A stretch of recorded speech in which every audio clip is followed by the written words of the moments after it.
اگلے دن تک اس نے خود کو کسی حد تک سنبھال لیا تھا۔ اس کا جی چاہ رہا تھا کہ وہ آمنہ کو فون کرے، لیکن اس کا سیل فون 2-3 دن پہلے کہیں گم ہو گیا تھا۔ اسے یاد نہیں تھا کہ مانو کے گھر سے آتے ہوئے کہیں راستے میں گر گیا تھا یا گھر میں ہی کہیں ادھر ادھر ہو گیا تھا، کہ تلاش بسیار کے باوجود بھی نہیں ملا تھا۔ کتنی ہی بار اس نے اپنے نمبر پر کال کی تھی، لیکن پاور آف تھا۔ آمنہ اس کے دل کی رازداں تھی۔ وہ اسے بتانا چاہتی تھی کہ وہ اچھا لڑکا اس کا نصیب نہیں بن سکا، لیکن اسے اس کا نمبر زبانی یاد نہیں تھا۔ سب کے نمبر اس نے اپنے سیل فون میں ہی محفوظ کر رکھے تھے۔ ضرور مانو کے پاس سب کے نمبر ہوں گے۔ وہ نمبر لے کر لینڈ لائن سے بات کر لے گی۔ اسے کسی دوست، کسی ہمدرد کی ضرورت تھی۔ اماں لاکھ اس کی سہیلی بنی ہوئی تھیں، پر تھیں تو اس کی ماں۔ وہ ان کے کندھے پر سر رکھ کر اپنی محبت کے بچھڑ جانے کا غم نہیں منا سکتی تھی۔ وہ مانو کے گھر جانے کے لیے اپنے کمرے سے نکلی تھی۔ اماں اپنے کمرے میں تھیں۔ اس نے دروازہ کھول کر اندر جھانکا۔ وہ سامنے ہی بیڈ پر بیٹھی تھیں۔ اماں، میں مانو کی طرف جا رہی ہوں۔ پہلے ادھر آؤ زوئی، میری بات سن لو۔ اسے لگا جیسے وہ کچھ پریشان سی ہیں۔ جی اماں۔ وہ اندر آئی۔ بیٹھو زوئی۔ خیر ہے نا اماں؟ وہ پریشان سی ان کے سامنے موجود بیڈ روم چیئر پر بیٹھ گئی۔ وہ کچھ دیر خاموش رہیں، جیسے کچھ کہنے کے لیے الفاظ ترتیب دے رہی ہوں۔ زوئی، اس روز جب میری ایاز سے بات ہوئی تھی تو اس نے کہا تھا کہ اگر زوفیشا نہ ملی تو میں زندہ نہیں رہ پاؤں گا۔ انہوں نے اس کی طرف دیکھا۔ مجھے اندازہ نہیں تھا کہ وہ سچ مچ۔ کیا اماں؟ کیا سچ مچ؟ اسے اپنا دل ڈوبتا ہوا سا محسوس ہوا تھا۔ منور کا فون آیا تھا۔ اس نے کل رات خودکشی کی کوشش کی، لیکن بروقت ہسپتال لے جانے سے اس کی زندگی بچ گئی ہے، لیکن ابھی وہ ہسپتال میں ہی ہے۔ اس کا سانس جیسے سینے کے اندر گھٹنے لگا تھا۔ نہیں بھلا ایسے بھی کوئی کرتا ہے؟ اتنی شدتیں؟ اماں پتہ نہیں کیا کہہ رہی تھیں۔ وہ ہاتھ گود میں رکھے ساکت بیٹھی رہی تھی۔ اسے اپنی سانس رک رک کر آتی ہوئی محسوس ہو رہی تھی۔ اماں نے اس کے بازو پر ہاتھ رکھا، جیسے اسے تسلی دینا چاہتی ہوں۔ نہیں، اس نے بے یقینی سے ان کی طرف دیکھا۔ وہ ایسا نہیں کر سکتا۔ وہ جس نے یونیورسٹی کے 2 سالوں میں اسے کبھی نظر بھر کر نہ دیکھا ہو، کبھی اس سے کوئی اظہار نہ کیا ہو، جسے اس کی عزت اور وقار بہت عزیز ہو، اماں کی موجودگی میں ہونے والی چند اتفاقیہ ملاقاتیں جن میں وہ نظریں ہمیشہ جھکائے رکھتا تھا، اسے خود پر اختیار تھا۔ وہ بہت مضبوط کردار کا تھا۔ وہ بھلا اتنا کمزور کیسے ہو سکتا ہے؟ نہیں، اس کے لبوں سے پھر نکلا تھا، دعا کر زوئی، وہ بالکل ٹھیک ہو جائے۔ دعا؟ ہاں دعا۔ اس کے لبوں نے حرکت کی تھی، لیکن الفاظ باہر نہیں نکلے تھے۔ وہ بنا کچھ کہے اپنے کمرے میں آ گئی، اور پھر اس نے تقریباً پوری رات ہی رو رو کر دعائیں مانگی تھیں، کبھی سجدے میں گر کر، کبھی یوں ہی۔ اماں نے اسے کھانے کے لیے نہیں بلوایا تھا۔ بابا یوں بھی شہر گئے ہوئے تھے کسی کام سے، اور انہوں نے رات وہیں ٹھہرنا تھا۔ شاہو کو انہوں نے کیسے روکا تھا وہ نہیں جانتی تھی۔ رات کو اماں خود ہی اس کے کمرے میں دودھ کا گلاس دے گئی تھیں۔ اس نے نظریں اٹھا کر انہیں نہیں دیکھا تھا۔ وہ ان کے سامنے کمزور نہیں پڑنا چاہتی تھی۔ وہ جانے کب بیڈ پر لیٹی تھی، کب سوئی تھی، لیکن صبح اس کی آنکھ دیر سے کھلی تھی۔ جاگنے کے بعد بہت دیر تک وہ بیڈ پر ہی بیٹھی رہی۔ ہو سکتا ہے اماں کو غلط فہمی ہوئی ہو، منور نے کسی اور کے متعلق بتایا ہو۔ اس کا دل یقین نہیں کرنا چاہتا تھا، پھر بھی اس نے سوچا وہ اس سے بات کرے گی، اسے سمجھائے گی۔ یہ کیسی بچوں جیسی حرکت کی ہے اس نے؟ بھلا یوں بھی کوئی کرتا ہے؟ محبت میں ملنا ضروری تو نہیں ہوتا۔ اب اگر ملنا نصیب میں نہیں تو ہاں، وہ اسے یہ بات سمجھائے گی۔ وہ منہ ہاتھ دھو کر باہر آئی۔ اماں تخت پر بیٹھی اون کے الجھے ہوئے گولے سلجھا رہی تھیں۔ دھوپ سامنے صحن کی دیواروں پر بکھری ہوئی تھی۔ اس نے مڑ کر برآمدے میں لگے کلاک کی طرف دیکھا۔ 10:30 بج رہے تھے۔ وہ اماں کے پاس ہی تخت پر بیٹھ گئی تھی۔ اماں نے ایک نظر اسے دیکھا۔ بطولہ سے کہوں تمہارے لیے ناشتہ بنا دے؟ میں صرف چائے پیوں گی۔ انہوں نے سر ہلا کر بطولہ کو چائے بنانے کے لیے کہا، جو سامنے ہی بڑے سے کچن میں کھڑی تھی۔ وہ کچھ دیر اماں کو الجھی ہوئی اون سلجھاتے دیکھتی رہی۔ بابا نہیں آئے؟ نہیں، دوپہر تک آنے کا کہا تھا۔ انہوں نے نیلی اون کو سفید سے الگ کیا۔ پتہ نہیں کیسے الجھ گئے۔ اچھا خاصا شاہو کے لیے سویٹر بنا رہی تھی۔ زندگی کے دھاگے بھی تو ایسے ہی خود بخود نہ جانے کیسے الجھ جاتے ہیں اور پھر سلجھتے ہی نہیں۔ کیسی سیدھی سادی زندگی تھی، پرسکون اور مطمئن۔ نہ وہ یونیورسٹی جاتی، نہ ایاز سے ملتی، اور نہ ہی اماں۔ اس نے ایک دم ان کی طرف دیکھا۔ مجھے ایاز سے بات کرنی ہے ایک بار، آپ منور سے اس کا نمبر لے دیں، بلکہ آپ کے پاس تو ہوگا نا ایاز کا نمبر، آپ کی بات بھی تو ہوئی تھی نا۔ کیا بات کروں گی اس سے؟ مجھے اس سے اس بے وقوفی کی امید نہیں تھی۔ سمجھاؤں گی اسے۔ ہاں ہوگا، کہیں لکھا تو تھا میں نے۔ ویسے صبح منور کا فون آیا تھا کہ وہ ٹھیک ہے اور اس کے بابا اسے گھر لے گئے ہیں۔ شکر ہے اللہ کا۔ اس نے ایک اطمینان بھری سانس لی۔ پھر بھی اماں، ایک بار میں اس سے بات کرنا چاہتی ہوں تاکہ آئندہ وہ۔ پھر اماں نے اسے نمبر لا کر دیا تھا۔ اس نے کتنی ہی بار کوشش کی تھی لیکن فون بند تھا۔ شاید اس کے گاؤں میں سگنل نہ جاتے ہوں، اور لینڈ لائن کا نمبر تو میرے پاس نہیں ہے۔ منور کا فون آیا تو اس سے کہوں گی۔ اس روز اس نے کتنی ہی بار کوشش کی تھی لیکن فون نہیں ہو سکا تھا، تاہم اس کا دل مطمئن تھا کہ وہ ٹھیک ہے۔ اگلے دن ان کا فون ڈیڈ تھا۔ اماں کے پاس سیل فون نہیں تھا اور بابا سے وہ لینا نہیں چاہتی تھی، اور یہ تیسرے دن کی بات تھی۔ صبح ناشتے کی میز پر اماں نے بابا سے کہا کہ وہ آج شہر جائیں گی زوئی اور شاہو کے ساتھ۔ انہیں کچھ شاپنگ کرنی ہے اور سونار کے پاس بھی جانا ہے، ایک دو چیزیں ٹھیک کروانی ہیں۔ ٹھیک ہے، میں خانو سے کہہ دوں گا۔ بابا نے کبھی انہیں کسی کام سے منع نہیں کیا تھا۔ پیسوں کی ضرورت ہو تو لے لینا، مجھے آج ذرا چودھری ممتاز کی طرف جانا ہے، وہی جلیل اور ممتاز کے جھگڑے کے سلسلے میں صلح صفائی کروانی ہے۔ وہ اٹھ کھڑے ہوئے تھے۔ میرا جانا ضروری ہے کیا؟ آپ شاہو کو ساتھ لے جاتی۔ آپ کی شادی کی شاپنگ کرنی ہوگی اماں نے، تو آپ کا ساتھ جانا تو ضروری ہوا نا، جہیز جو اکٹھا کرنا ہے۔ شاہو نے شرارت سے اسے دیکھا تھا لیکن وہ مسکرائی تک نہیں تھی۔ وہ اماں کی طرف سوالیہ نظروں سے دیکھ رہی تھی۔ زوئی، چلو اٹھو، تیار ہو جاؤ، پہلے ہم آپا زہرہ کی طرف جائیں گے۔ پچھلے دنوں ان کی طبیعت خراب تھی۔ وہ بے دلی سے تیار ہوئی تھی۔ اس کا کہیں بھی جانے کو جی نہیں چاہ رہا تھا۔ اماں نے اس کی بات کا جواب نہیں دیا تھا۔ اس کا مطلب تھا کہ وہ ہر صورت اسے ساتھ لے کر جائیں گی۔ شاہو لیکن بہت خوش تھا۔ آپا زہرہ کے بیٹوں سعدی اور ٹیپو سے اس کی بہت بنتی تھی۔ مجھے تو آپ آپا زہرہ کے گھر ہی چھوڑ دیجیے گا، میں سعدی اور ٹیپو کے ساتھ کھیلوں گا، ویسے بھی خواتین کی شاپنگ میں میرا کیا کام۔ شاہو کی بات پر بے اختیار مسکراہٹ اس کے لبوں پر آئی تھی۔ پھر شاہو کو آپا زہرہ کے گھر چھوڑ کر وہ پیدل ہی مارکیٹ میں آئی تھیں۔ چھوٹا شہر تھا، مارکیٹیں بڑی نہ تھیں، گلیاں تنگ تھیں اور گاڑی بہت پیچھے روڈ پر ہی چھوڑنی پڑتی تھی، لیکن اماں نے کچھ بھی خریداری نہیں کی تھی اور مختلف گلیوں میں سے گزرتی ہوئی ایک نسبتاً کشادہ گلی میں ایک گھر کے دروازے کے سامنے آ کر رک گئی تھیں۔ یہ میری ایک دوست لورین کا گھر ہے۔ ہم نے 4 سال اکٹھے ہاسٹل کے ایک ہی کمرے میں گزارے ہیں۔ ہم 4 لڑکیاں ایک ہی کمرے میں تھیں، جن میں ایک لورین بھی تھی۔ اماں نے اس سے کچھ پوچھنے سے پہلے ہی بتا دیا تھا اور پھر ڈور بیل پر انگلی رکھ دی۔ 3 سال پہلے اچانک ہی میری لورین سے یہاں بڑی مارکیٹ میں ملاقات ہوئی تو اس نے بتایا کہ وہ بیاہ کر یہاں آئی تھی، لیکن شادی کے فوراً بعد وہ اپنے شوہر کے ساتھ دبئی چلی گئی تھی۔ سال میں ایک بار وہ پاکستان آتی ہے اور ہفتہ 10 دن یہاں اور باقی کے دن اپنے میکے میں گزارتی ہے۔ 3 سال پہلے ہونے والی ملاقات کے بعد وہ جب پاکستان آئے تو مجھ سے رابطہ ضرور کرتی ہے۔ آج کل وہ پاکستان آئی ہوئی ہے۔ اماں نے آج تک کبھی اپنے حوالے سے بات نہیں کی تھی۔ اسے تو یہ تک معلوم نہ تھا کہ اماں کا میگا کس شہر میں تھا اور انہوں نے کہاں اور کس کالج میں پڑھا تھا۔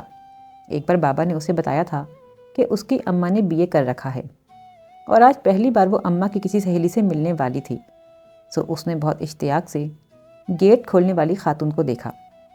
سانولی لیکن پرکشش نقوش والی خاتون کے بال کندھوں تک اسٹیپس کی صورت کٹے ہوئے تھے اور وہ جینس کے اوپر ٹی شرٹ پہنے ہوئے تھیں۔ وہ بے حد خوش دلی سے اماں سے گلے ملی تھیں اور پھر اسے گلے سے لگا کر پیار کیا تھا۔ تم کیا کم خوبصورت تھیں، تمہاری بیٹی تو تم سے بھی زیادہ خوبصورت ہے۔ وہ انہیں ٹی وی لاؤنج میں بٹھا کر چلی گئی تھیں۔ اماں نے انہیں منع کیا تھا، کوئی تردد مت کرنا لوری، میں صرف 1 کپ چائے لوں گی، اور زوئی تو شاید وہ بھی نہ لے، لیکن وہ جواباً مسکرا دی تھیں۔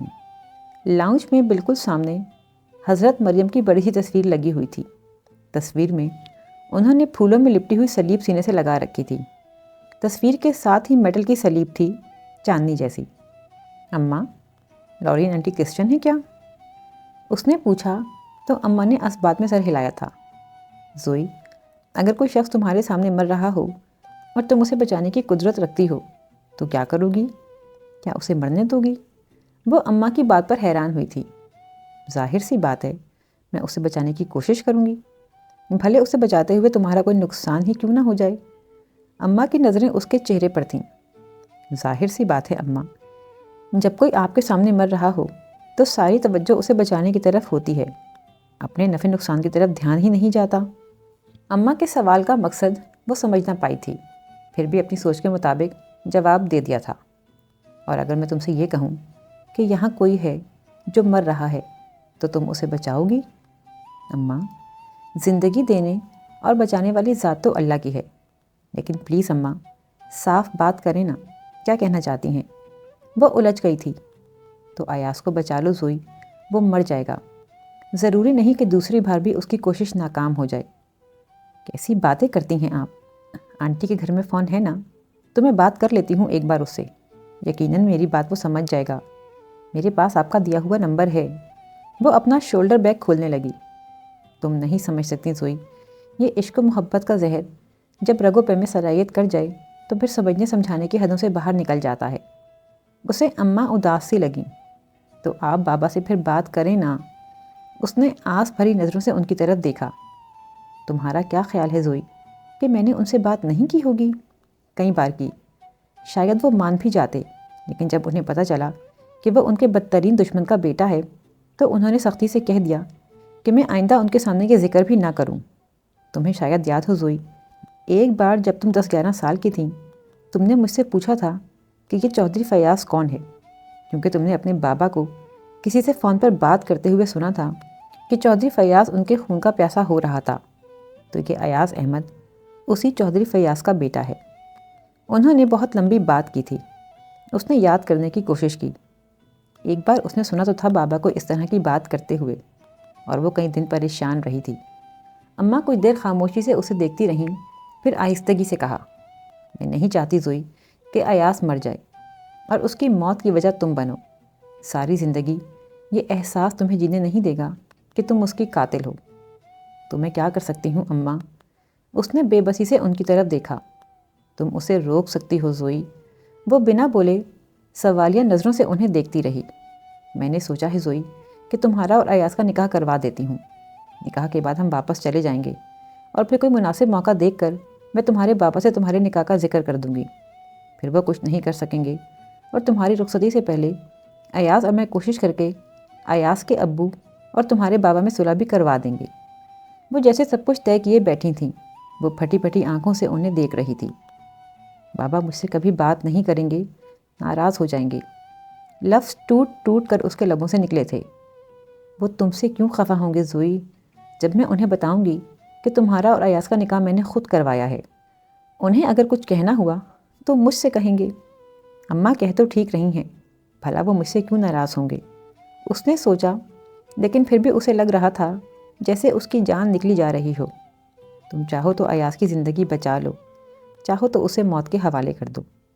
اماں جیسے ضرب پر ضرب لگا رہی تھیں۔ وہ کل رات سے یہاں ہوٹل میں کچھ دوستوں اور عزیزوں کے ساتھ آیا ہوا ہے۔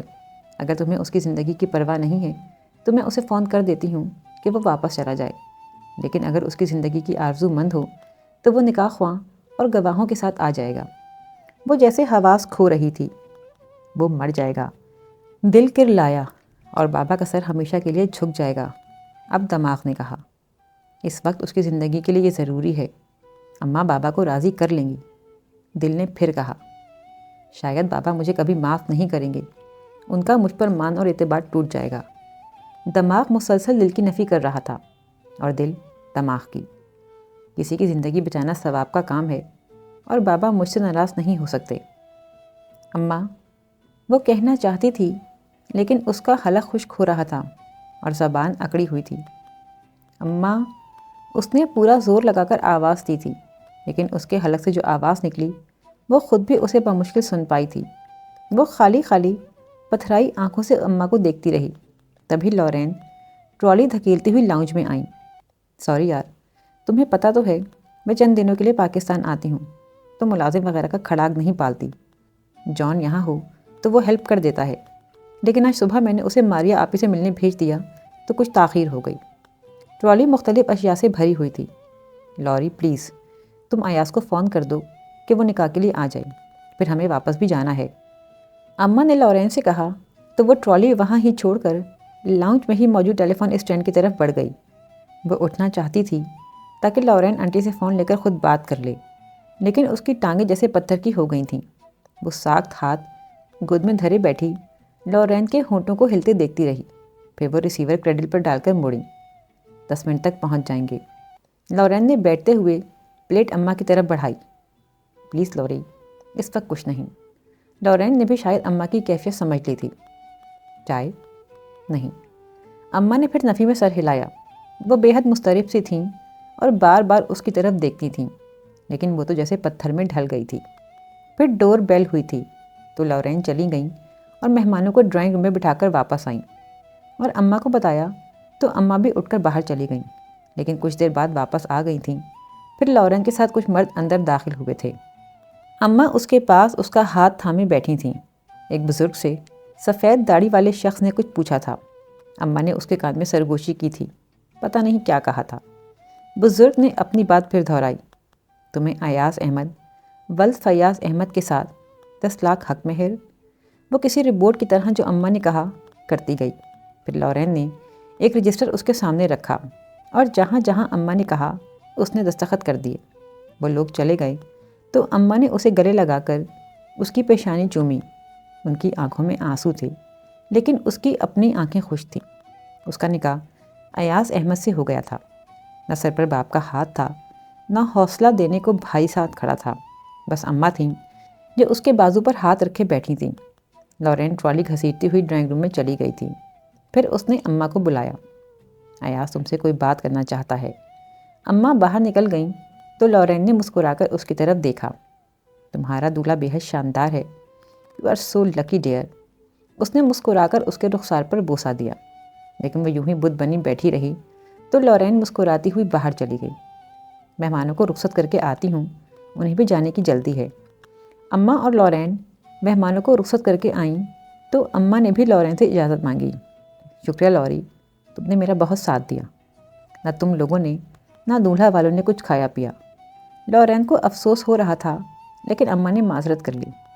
پھر کبھی صحیح لوری، چلو سوئی۔ وہ کسی رپورٹ کی طرح اٹھ کھڑی ہوئی تھی، پاؤں من من بھر کے ہو رہے تھے۔ وہ جیسے ان کے ساتھ گھسیٹتی ہوئی چل رہی تھی۔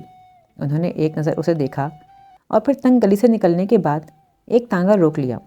آپا زونا انہیں خالی ہاتھ آتا دیکھ کر حیران ہو گئیں۔ یہ زوئی کی طبیعت خراب ہو گئی تھی، صراف کی دکان سے ہی واپس آ گئے۔ یہ جھمکے اور انگوٹھیاں پالش کروانی تھیں۔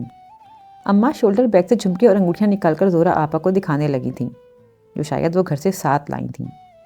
کیا ہوا ایسے؟ دیکھو تو رنگت کیسی زرد ہو رہی ہے۔ نسیم، نسیم جلدی سے دودھ گرم کر کے لے آؤ۔ وہ ملازمہ کو آوازیں دینے لگی تھیں۔ شاید بی پی لو ہو گیا ہے، اماں نے بتایا تھا۔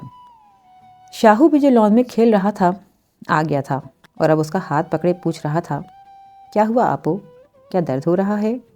اور اس کی خشک آنکھوں میں نمی سی پھیلی تھی اور اس کا جی چاہا تھا وہ شاہو کے گلے لگ کر زور زور سے روئے، لیکن وہ ضبط کیے بیٹھی رہی تھی۔ اماں زیادہ دیر وہاں نہیں رکی تھیں اور آپا زہرا کے اصرار کے باوجود اس کی طبیعت کی خرابی کا کہہ کر جلدی نکل آئی تھیں۔ 1 گھنٹے کا سفر کب اور کیسے گزرا تھا اسے پتہ نہیں چلا تھا۔ وہ آنکھیں مودے سیٹ کی پشت سے ٹیک لگائے خالی ذہن سی بیٹھی رہی تھی۔ شاہو نے 1-2 بار اس سے بات کرنے کی کوشش کی تو اماں نے اسے منع کر دیا۔ زوئی شاید سو گئی ہے شاہو، اسے ڈسٹرب نہ کرو۔ وہ عصر سے کچھ پہلے ہی گھر پہنچ گئے تھے۔ بابا ابھی گھر نہیں آئے تھے۔ شکر ہے وہ گھر پر نہیں تھے، وہ گھر پر ہوتے تو وہ برداشت نہ کر پاتی۔ شاید وہ ان کے قدموں میں گر جاتی اور ان سے کہتی کہ اسے معاف کر دیں، اس سے غلطی ہو گئی ہے، اس نے ایک انسانی جان بچانے کے لیے ان کا اعتماد توڑا ہے۔ اماں بطولہ کو یہ بتاتے ہوئے کہ زوئی کی طبیعت خراب ہے اسے اس کے کمرے میں چھوڑ گئی تھیں، اور کمرے میں آتے ہی اس کی آنکھیں برس پڑی تھیں۔ یہ کیا ہو گیا تھا؟ نہیں، ایسا نہیں ہونا چاہیے تھا۔ وہ تڑپ تڑپ کر روئی تھی۔ جب روتے روتے تھک جاتی تو خود کو تسلی دینے لگتی۔ کچھ نہیں ہوگا، اماں نے کہا ہے نا، تو سب ٹھیک ہو جائے گا۔ بابا تو اماں کی کوئی بات نہیں ٹالتے، اب بھی اماں انہیں منا لیں گی۔ مغرب کے وقت اس نے بیڈ پر لیٹے لیٹے بابا کی آواز سنی تھی۔ وہ تشویش سے پوچھ رہے تھے، زوئی کیسی ہے؟ شاہو بتا رہا تھا اس کی طبیعت خراب ہے۔ ہاں سر میں شدید درد تھا، میں نے دوا دے دی ہے، سو گئی ہے، اب سو کر اٹھے گی تو صبح تک ٹھیک ہو جائے گی۔ اماں کی آواز اس کے کمرے کے دروازے کے پاس سے آئی تھی۔ میں دیکھ لوں اسے؟ بابا نے دروازے کو ہلکا سا دھکیلا تھا۔ جاگ جائے گی تو پھر کچی نیند سے جاگنے پر سر درد بڑھ جائے گا، صبح دیکھ لیجیے گا۔ اماں نے انہیں روکا تھا۔ جب سے لاہور سے آئی ہے اکثر سر میں درد رہنے لگا ہے اسے۔ سوچ رہا ہوں کراچی سے آ کر کسی اسپیشلسٹ سے چیک اپ کروا لوں اس کا۔ اگر کراچی کے لیے سیٹ بک نہ کروائی ہوتی تو رک جاتا 1-2 روز کے لیے۔ میں زوئی کے لیے پریشان ہو گیا ہوں۔ آج کل بیماریوں کا ویسے بھی کچھ پتہ نہیں چلتا۔ کتنے دن کا پروگرام ہے؟ اماں پوچھ رہی تھیں۔ فی الحال تو 1 ہفتے کا پروگرام ہے۔ اور پھر بابا اور اماں کے دور ہوتے قدموں کی آہٹ سنائی دی تھی اور اس کے آنسو تکیہ بھگونے لگے تھے۔ اس نے اپنی زندگی کے اتنے بڑے فیصلے میں انہیں شامل نہیں کیا تھا، اور وہ جو کہتی تھی کہ اگر اس کے بابا نے دتیہ کمار کے سائیں بیٹے کو اس کے لیے چنا تب بھی وہ سر جھکا دے گی، وہ جسے اپنے بابا کا کیا ہر فیصلہ منظور تھا۔ لیکن یہ کیا کر دیا تھا اس نے؟ روتے روتے جانے کب وہ سو گئی تھی۔ صبح اس کی آنکھ بابا کے ہاتھ کے لمپ سے کھلی تھی۔ اسے تو بخار ہے افی۔ اماں شاید ان کے پیچھے ہی کمرے میں آئی تھیں۔ پھر اماں نے اس کی پیشانی کو چھوا تھا۔ ہاں بخار تو ہے، میں ظفر سے کہہ دیتا ہوں، بلکہ تم اس سے کہنا کہ جیسے ہی ڈاکٹر طبیب کلینک کھولیں انہیں گھر لے آئے۔ بابا ایک دم پریشان ہو گئے تھے۔ وہ ایسے ہی تھے، اس کی یا شاہو اور اماں کی ذرا سی تکلیف پر بے چین ہو جاتے تھے۔ آپ پریشان نہ ہوں، میں بلا لوں گی ڈاکٹر کو، ویسے بھی معمولی بخار ہے۔ پھر بابا نے جھک کر اس کی پیشانی پر بوسہ دیا تھا، لیکن اس نے آنکھیں نہیں کھولی تھیں۔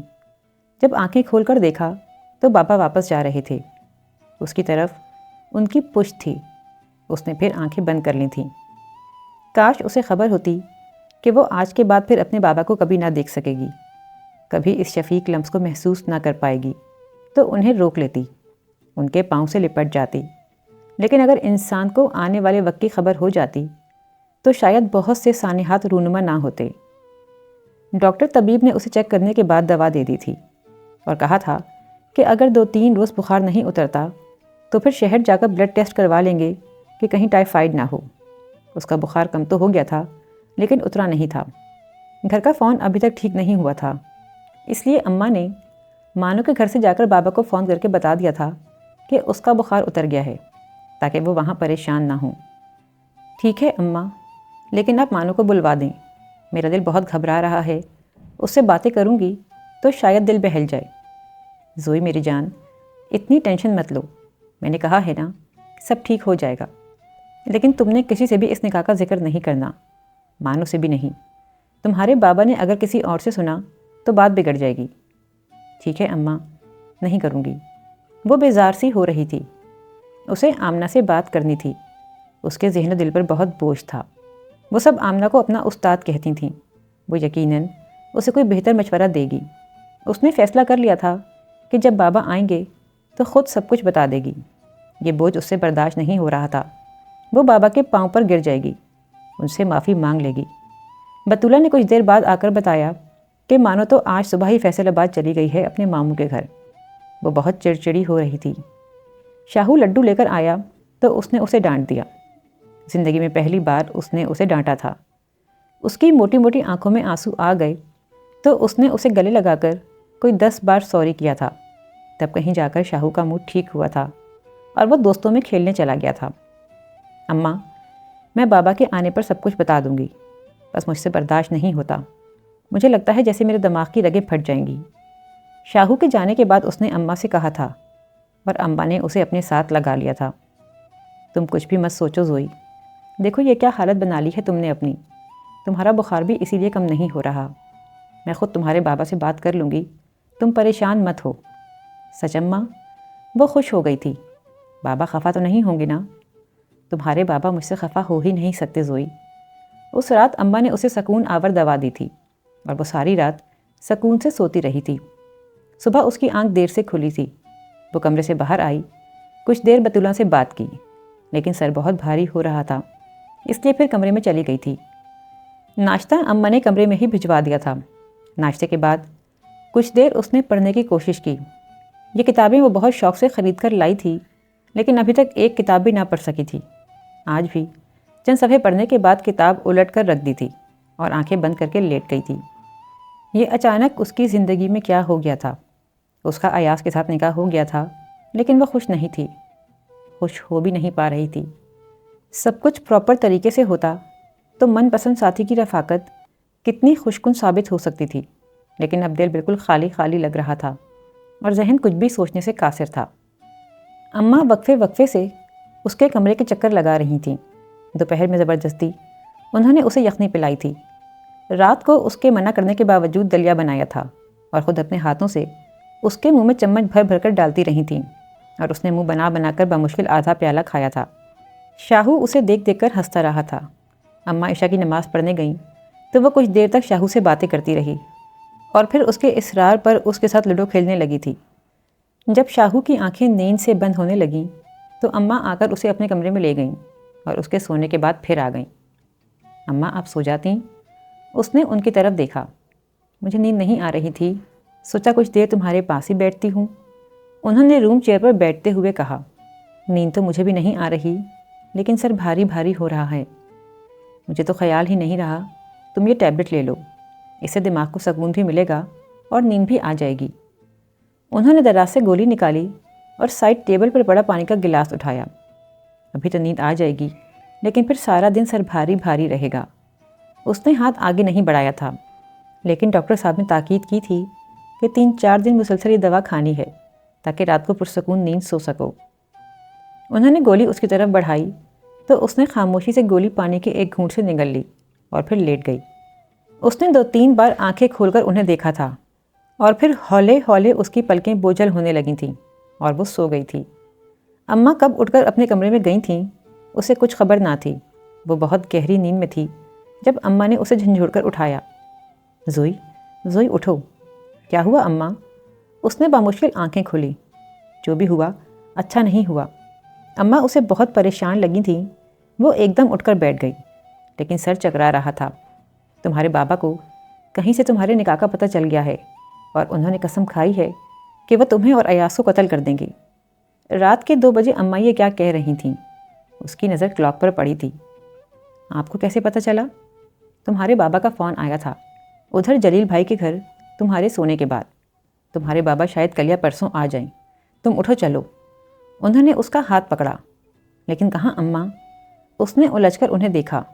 میں نے ایاز کو فون کر دیا تھا، وہ تمہیں لینے آ رہا ہے، کچھ دیر میں پہنچ جائے گا، تم اس کے ساتھ چلی جانا زوئی۔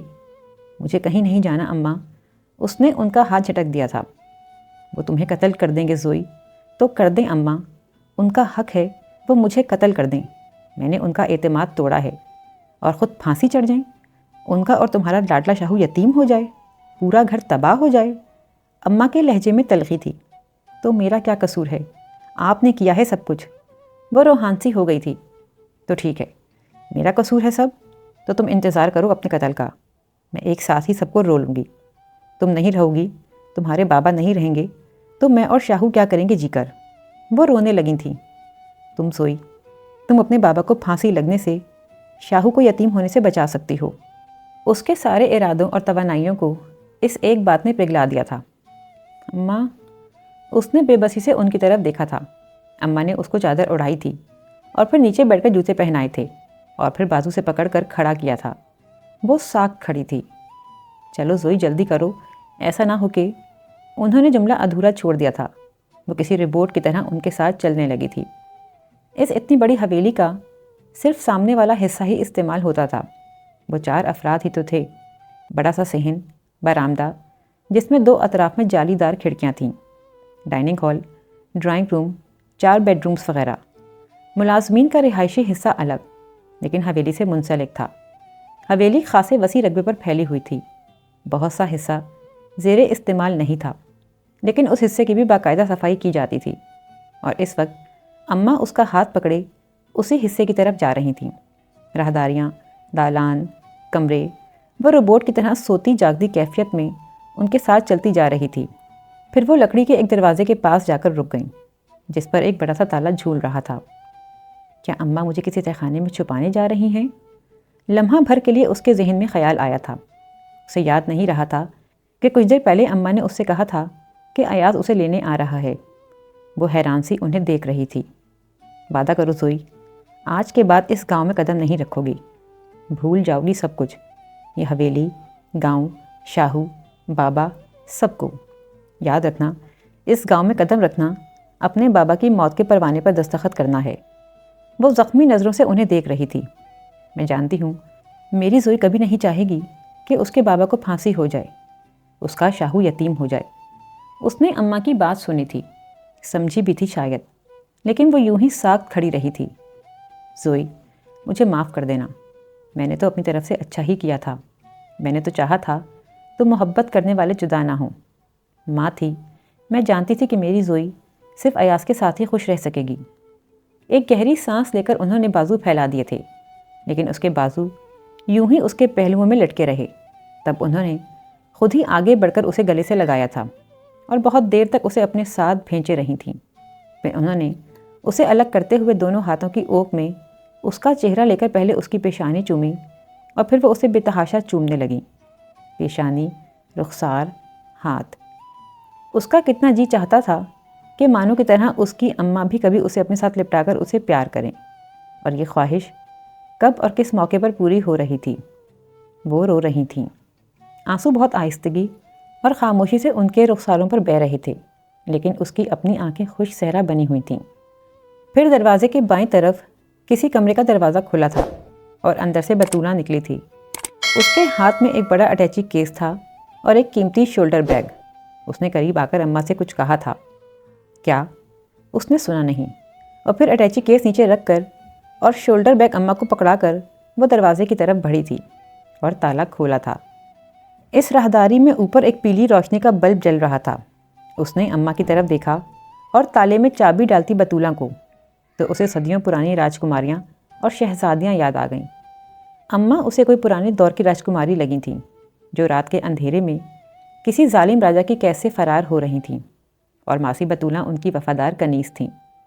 قیدی شہزادیاں، وفادار کنیز، غلام گردشیں، بھول بھلیاں، ظالم راجا، پتہ نہیں کیا کچھ اس کے تصور میں آیا تھا کہ اس کے لبوں پر بے اختیار مسکراہٹ نمودار ہوئی۔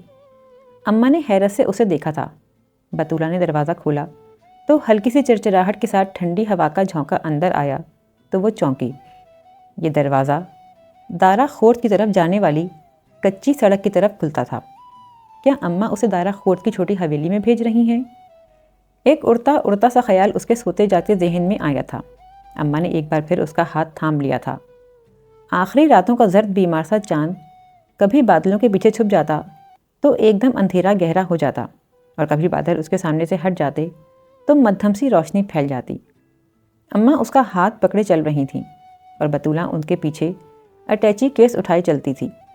10 منٹ کچے راستے پر چلنے کے بعد دور سے ایک گاڑی نظر آئی تھی، اور پھر کسی شخص کا ہیولا جو گاڑی سے ٹیک لگائے کھڑا تھا۔ وہ ایاز تھا۔ وہ بطولہ سے اٹیچی کیس لے کر ڈگی میں رکھنے لگا تو اماں نے اس کی طرف دیکھا۔ میں تمہیں تمہارے محرم رشتے کے ساتھ رخصت کر رہی ہوں۔ ایاز تمہارا شوہر ہے، بیٹیوں کو ایک دن رخصت ہونا ہی ہوتا ہے۔ تمہاری رخصتی روایتی طریقے سے نہیں ہو رہی، جس کا مجھے افسوس ہے زوئی، لیکن انہوں نے بات ادھوری چھوڑ دی تھی۔ اس نے اماں کی طرف دیکھا۔ ان کی آنکھیں اندھیرے میں چمک رہی تھیں، یوں جیسے وہ کسی شیرنی کی آنکھیں ہوں۔ اماں نے پچھلی سیٹ کا دروازہ کھولا اور اسے بیٹھنے کے لیے کہا تو وہ خاموشی سے بیٹھ گئی۔ اماں نے اس کا شولڈر بیگ اس کے پاس ہی سیٹ پر رکھ دیا تھا اور دروازہ بند کر دیا تھا۔ اس نے چکراتے سر کے ساتھ ایاز کو ڈرائیونگ سیٹ پر بیٹھتے دیکھا۔ اماں کھڑکی میں جھکی ایاز سے کچھ کہہ رہی تھیں۔ ایاز نے سر ہلایا تھا۔ اس نے کھڑکی سے دیکھا، اب اماں بطولہ کا ہاتھ تھامے لڑکھڑائی ہوئی واپس جا رہی تھیں۔ اس نے سیٹ کی پشت سے سر ٹیکتے ہوئے آنکھیں بند کر لیں۔ وہ اپنے داراں کلاں سے دور جا رہی تھی۔ اماں نے کہا تھا وہ اب کبھی داراں کلاں نہیں آ سکے گی، اور اگر آئی تو بابا۔ وہ اس ساری صورتحال کو سمجھنا چاہ رہی تھی، لیکن وہ نیند کے جذبے سے مغلوب ہو گئی تھی اور پھر جلد ہی گہری نیند سو گئی تھی۔ پھر جب اس کی آنکھ کھلی تو گاڑی کسی گھر کے پورچ میں کھڑی تھی، اور ایاز گاڑی کا پچھلا دروازہ کھولے اسے اترنے کے لیے کہہ رہا تھا۔ چڑیوں کے چہچہانے کی آوازیں آ رہی تھیں۔ صبح ہو گئی تھی شاید۔ اس نے گاڑی سے باہر لان کی طرف دیکھا۔ ابھی پوری طرح روشنی نہیں ہوئی تھی۔ یہ میرے رشتے کی ایک پھپھو کا گھر ہے، گاڑی لاک کر کے اس نے بتایا تھا، بیوہ ہیں، ایک ہی بیٹا ہے اور میرا بہت اچھا دوست ہے، بالکل بھائیوں جیسا، اور پھپھو بھی میرے لیے سگی پھپھو کی طرح ہیں۔ پورچ کی سیڑھیاں چڑھ کر وہ اندرونی دروازہ کھول کر اندر داخل ہوئے تھے۔ ایک کم عمر سی لڑکی نے دروازہ کھولا تھا جو غالباً ملازمہ تھی۔ سامنے ہی صوفے پر ایک ادھیڑ عمر سی خاتون بیٹھی تھیں جو بہت محبت اور پیار سے ملی تھیں۔ یہ زوفشاں ہیں پھپھو، اور اسے آرام کی ضرورت ہے، طبیعت ٹھیک نہیں ہے اس کی، اور لمبے سفر نے بھی تھکا دیا ہے۔ ایاز نے اس کی بار بار بند ہوتی آنکھوں کو دیکھا تھا، جانے اس گولی میں کتنی نیند تھی کہ ابھی تک اس کی آنکھیں نہیں کھل رہی تھیں۔ میرا تو خیال تھا تم لوگ ناشتہ کر کے آرام کرتے، تب تک مانی بھی آ جاتا، اس نے مجھے فون پر تمہارے متعلق بتا دیا تھا سب۔ پھپھو نے ایاز سے کہا تو ایاز نے اس کی طرف دیکھا۔ اس نے فوراً نفی میں سر ہلایا تو پھپھو نے ملازم لڑکی کے ساتھ اسے کمرے میں بھجوا دیا۔ کمرے میں آتے ہی وہ بیڈ پر گر گئی اور لیٹتے ہی یوں سو گئی جیسے پورے راستے جاگتی آئی ہو۔ پھر اس کی آنکھ دوپہر کے بعد ہی کھلی تھی۔ کچھ دیر تو وہ یوں ہی لیٹی خالی خالی نظروں سے چاروں طرف دیکھتی رہی، پھر ایک دم اٹھ کر بیٹھ گئی۔ وہ کہاں تھی؟ یہ اس کا کمرہ تو نہ تھا، اور دوسرے ہی لمحے اسے سب کچھ یاد آ گیا۔ اماں کا اس کے کمرے میں آنا، اور نہیں، اس کے لبوں سے بے اختیار نکلا نہیں۔ اس نے سختی سے ہونٹوں کو دانتوں تلے دبایا کہ کہیں اس کی چیخیں نہ نکل جائیں۔ آنکھیں جو رات سے خشک صحرا بنی تھیں، ان میں نہ جانے کہاں سے سمندر سما گیا تھا۔ پتہ نہیں وہ کتنی دیر سر گھٹنوں میں رکھے روتی رہی تھی۔ جب ایاز آیا تھا کچھ دیر اسے روتے ہوئے دیکھتا رہا، پھر اس کے قریب ہی بیڈ پر بیٹھ گیا۔ بس کرو زوفشاں، تمہارے آنسو مجھے تکلیف دے رہے ہیں۔ اس نے شاکی نظروں سے اسے دیکھا۔ جو ہونا تھا ہو چکا، اب کیا فائدہ رونے کا؟ اٹھو، منہ ہاتھ دھو کر فریش ہو جاؤ اور کچھ کھا پی لو۔ رات کی فلائٹ سے میں نے کراچی کے لیے سیٹیں بک کروا لی ہیں، وہاں سے ہم حیدرآباد جائیں گے۔ حیدرآباد میں میرے ماموں رہتے ہیں، میری مومانی بہت شفیق اور محبت کرنے والی ہیں۔ ہم کچھ دن وہاں قیام کریں گے۔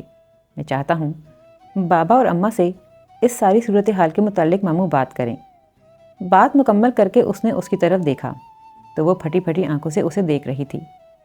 کیا ہوا زوفشاں؟ کراچی؟ تم نے کراچی کہا نا ایاز؟ وہاں تو بابا ہیں، وہ مجھے قتل کر دیں گے، اور تمہیں بھی۔ پھر وہ خود؟ اس کے لبوں سے ٹوٹ ٹوٹ کر لفظ نکلے تھے۔ کچھ نہیں ہوگا زوفشاں، میں ہوں نا تمہارے ساتھ۔ اس نے اس کا بازو تھپتھپا کر تسلی دی تھی، لیکن جب تک وہ حیدرآباد نہ پہنچ گئے وہ خوف زدہ رہی تھی۔ وہ مرنے سے نہیں ڈرتی تھی، لیکن بابا؟ نہیں، وہ بابا کو نہیں کھو سکتی تھی۔ وہ زندہ رہیں بھلے وہ ان سے کبھی نہ ملے، شاہو کے سر سے باپ کا سایہ کبھی جدا نہ ہو۔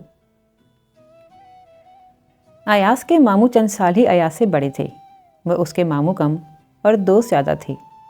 پہلے تو انہوں نے اسے خوب برا بھلا کہا اور پھر دونوں سر جوڑ کر بیٹھ گئے۔ مومانی بھی ایسی ہی تھیں، شفیق سی، بڑی بہنوں جیسی۔ غضب خدا کا، یہ کیا حالت بنا رکھی ہے تم نے؟ شکن آلود، ملگجے سے کپڑے، پہلے نہا کر فریش ہو کر آ جاؤ، پھر باتیں کرتے ہیں۔ انہوں نے فوراً ہی اپنا ایک جوڑا نکال کر اسے پکڑایا۔ فی الحال اسے پہنو، کل تمہارے لیے کچھ ریڈی میڈ سوٹ لے آؤں گی۔ دبلی پتلی مامی کے کپڑے اسے تقریباً پورے ہی تھے۔ دوسرے ہی دن ماموں ایاز کو لے کر سمندری روانہ ہو گئے تھے۔ جانے سے پہلے ایاز نے کہا تھا، امید ہے ماموں بابا اور اماں کو منا لیں گے تو پھر ہم سمندری چلیں گے۔ ہماری حویلی تمہاری حویلی جیسی تو نہیں، لیکن مجھے یقین ہے کہ تم وہاں خوش رہو گی۔ وہ خاموشی رہی تھی، کیا کہتی؟ شاید اب اسے کبھی خوش نہیں ہونا تھا۔ خوشی تو وہاں اندھیری رات میں داراں کلا کی حویلی کی دہلیز پر ہی چھوڑ آئی تھی وہ۔ ایاز کے جانے کے بعد مامی نے کہا تھا، یہ آج ہی یوں تو ایک شرٹ بھی خریدنے سے پہلے 10 مرتبہ ماموں کو فون کر کے مشورہ کرتا ہے، اور اتنا بڑا فیصلہ کر لیا، نکاح کا، اور پھر تمہیں بھگا کر؟ نہیں، اس نے تڑپ کر مامی کی طرف دیکھا تھا۔ وہ بھگا کر نہیں لائے، مجھے اماں نے زبردستی بھیجا، انہوں نے نکاح کروایا تھا خود۔ وہ بلک بلک کر رونے لگی تھی۔ مامی نے اسے ساتھ لگا لیا تھا۔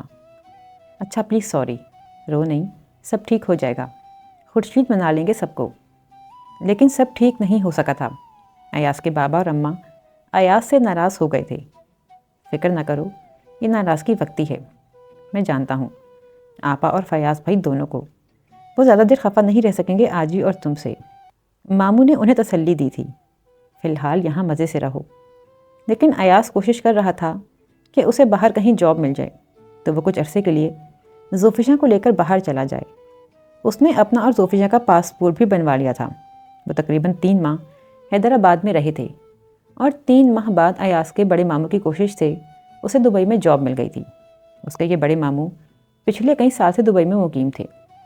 حیدرآباد کے 3 ماہ کے قیام کے دوران ان کی آپس میں بہت کم بات ہوتی تھی۔ دونوں اپنی اپنی سوچوں میں گم رہتے تھے۔ وہ ہر وقت سہمی سہمی سی رہتی۔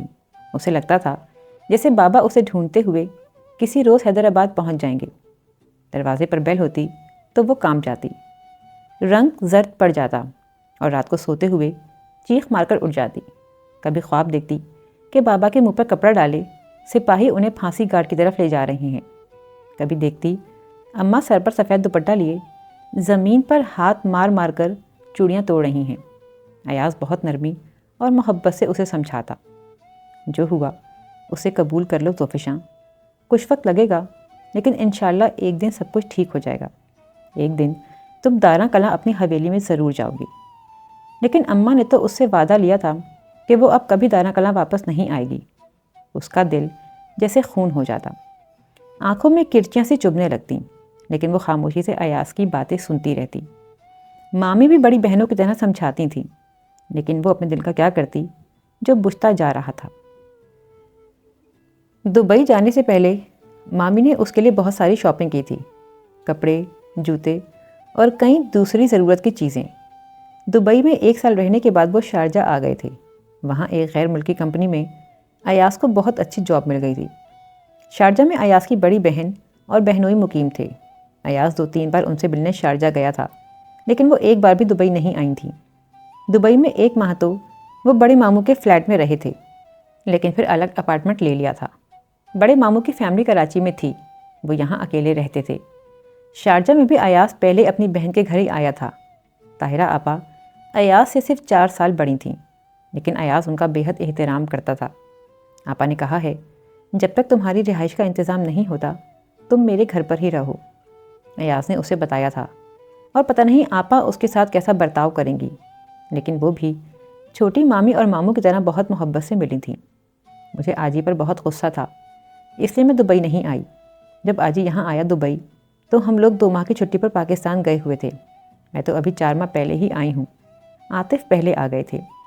وہ بہت محبت سے اس کا ہاتھ پکڑے بتا رہی تھیں، کسی کو بھی آجی کی پسند پر اس کی شادی کرنے پر اعتراض نہیں تھا، بس اس کا اس طرح نکاح کرنا اور پھر اس طرح تمہیں ساتھ لے کر آنا برا لگا تھا، اس لیے وہ اس سے خفا ہو گئے تھے۔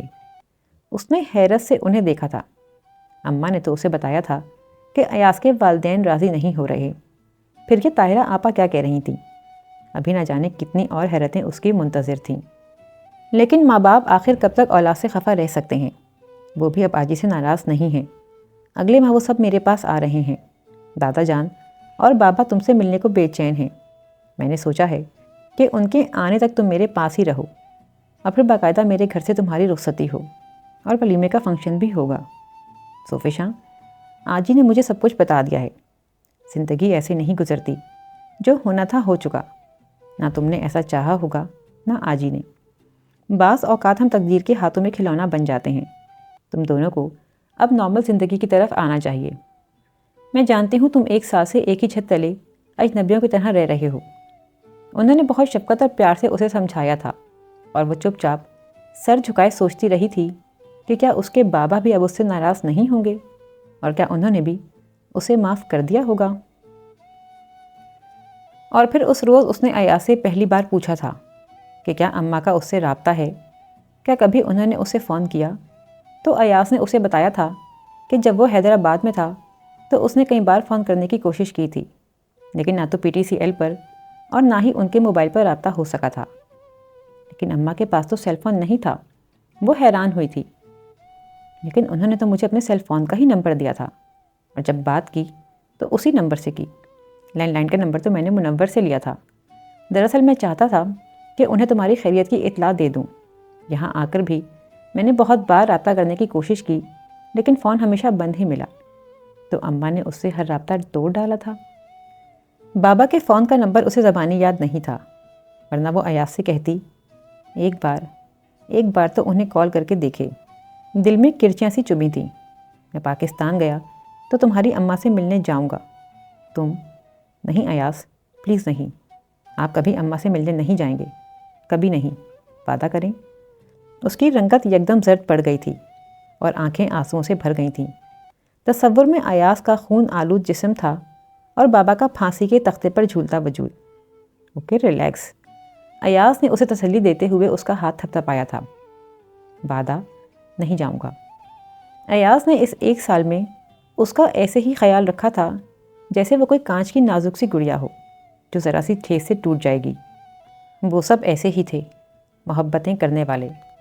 پاکستان سے ایاز کے بابا جان، ماں جی اور دادا جان آئے تو انہوں نے بھی اپنی محبتیں اور شفقتیں اس پر نچھاور کر دیں۔ کاش یہ سب محبتیں اسے روایتی طریقے سے ملی ہوتیں تو وہ خود کو دنیا کی خوش قسمت ترین لڑکی سمجھتی۔ وہ اسی طرح رخصت ہو کر ایاز کے سنگ آتی جیسے سب لڑکیاں رخصت ہوتی ہیں، ماں باپ اور بہن بھائیوں کی دعاؤں کے سائے تلے۔ دلہن تو اسے بھی طاہرہ آپا نے بنایا تھا، اس کے لیے بہت قیمتی اور خوبصورت ڈریس پاکستان سے منگوایا تھا۔ ہم نے آجی کی شادی کے لیے بہت خوبصورت خواب دیکھ رکھے تھے۔ جب آجو یونیورسٹی گیا تھا تو تب سے ہی میں اور باری پلان بناتے رہے تھے کہ ہم ایسے مہندی لے کر جائیں گے، بارات ایسے جائے گی، ولیمے کا فنکشن اس طرح کریں گے۔ وہ اسے تیار کرتے ہوئے ہولے ہولے بتا رہی تھیں، لیکن دکھ ان کے لہجے میں بولتا تھا۔ میرا بھائی تم سے بہت محبت کرتا ہے، تم بہت پیاری ہو زوفشاں، اور ہم سب کو بھی بہت پیاری ہو۔ ظاہری خوشیاں عارضی اور بے معنی ہوتی ہیں، ہمارے پلان، ہمارے منصوبے سب عارضی خوشیاں تھیں۔ اصل اور حقیقی خوشی بھائی کے لیے تمہاری رفاقت ہے، اور ہم سب چاہتے ہیں کہ تم بھی اب سب کچھ بھول کر بھائی کو حقیقی خوشیاں دو۔ باری UK میں نہ ہوتا اور اس کا سیمسٹر نہ چل رہا ہوتا تو وہ ضرور آتا۔ اس نے تمہارے لیے بہت ساری دعائیں اور گفٹ بھجوائے ہیں۔ اس کی پلکوں پر اٹکے آنسو کو طاہرہ آپا نے اپنی انگلی سے پونچھا تھا۔ رونا نہیں، اور اس نے اپنے آنسو اپنے اندر اتار لیے تھے۔ اپنے آنسوؤں سے وہ اتنے پیارے لوگوں کو دکھی نہیں کرنا چاہتی تھی۔ اور پھر وہ طاہرہ کے گھر سے رخصت ہو کر ایاز کے ولا میں آ گئی۔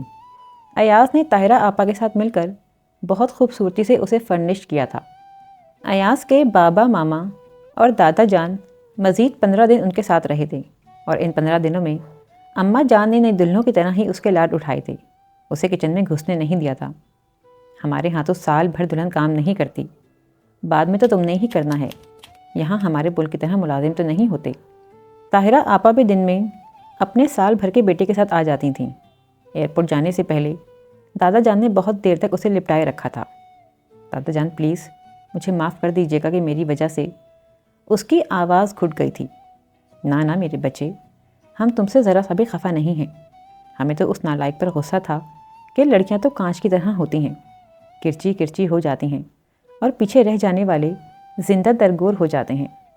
ان کی آواز پھرا گئی تھی اور اس نے شرمندہ ہوتے ہوئے سوچا تھا کہ اس کے بابا اور شاہو بھی زندہ درگور ہو گئے ہوں گے۔ اس کے ہردم ہنسنے والے بابا کے ہونٹوں پر مسکراہٹ بجھ گئی ہوگی۔ اب تو چوہدری جلیل کے ساتھ رات کو شطرنج کی بازی بھی نہ جماتے ہوں گے۔ شاید شاہو بھی اب کھیلنے نہ جاتا ہو۔ کاش وہ پیدا ہوتے ہی مر جاتی۔ کاش اماں نے پورے 9 ماہ بیٹی کی پیدائش کی دعا نہ کی ہوتی۔ وہ ان سب کی محبتوں کی مقروض ہو گئی تھی، اس لیے کوشش کرتی تھی کہ ایاز کو اس سے کوئی شکایت نہ ہو، لیکن اس دل کا کیا کرتی جو بجھ گیا تھا، اور اسے لگتا تھا جیسے زندگی دھیرے دھیرے اس کے اندر مر رہی ہو، اور وہ اس مرتی ہوئی زندگی کو شعوری کوشش سے زندہ رکھنے کی کوشش کر رہی تھی۔